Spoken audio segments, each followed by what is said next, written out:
Hello, everyone. Have you ever wondered where comparison shopping websites, stock market analysis, or even travel booking platforms get their massive amounts of data? The answer is likely web scraping.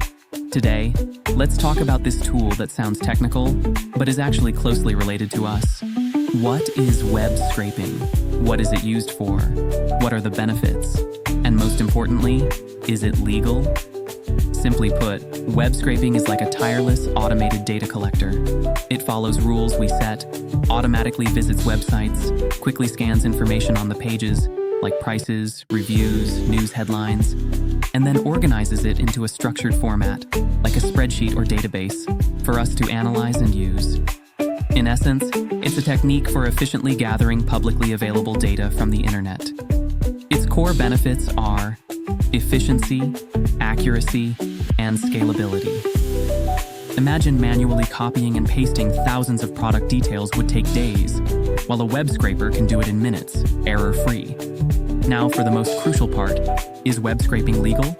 The answer is, it operates in a gray area, and misuse can easily lead to legal trouble. Remember these golden rules. 1. Check the robots. ext file. Most websites have this file, which tells you what parts of the site are allowed or disallowed for scraping. It's the first rule of the road online. 2. Respect copyright and data ownership. Scraped data cannot be used for commercial profit or to infringe on intellectual property rights. 3.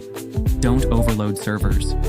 Frenzied, high-frequency requests can be seen as an attack, potentially crashing the website, which is definitely illegal. 4. Never scrape personal private information. This is a bright red line. Do not cross it. 5. Adhere to the website's terms of service. Many sites explicitly prohibit scraping. Violating these terms can lead to lawsuits. In short, scraping public information gently for learning and research is usually okay, but using it for commercial competition or malicious attacks is very dangerous. In conclusion, web scraping is a powerful data tool. Used correctly, it's a great assistant for work and study. Used incorrectly, it becomes a legal minefield. The key lies in respect, compliance, and ethics. I hope this video was helpful. If you're interested in any other tech topics, leave a comment below. Don't forget to like and subscribe. See you next time.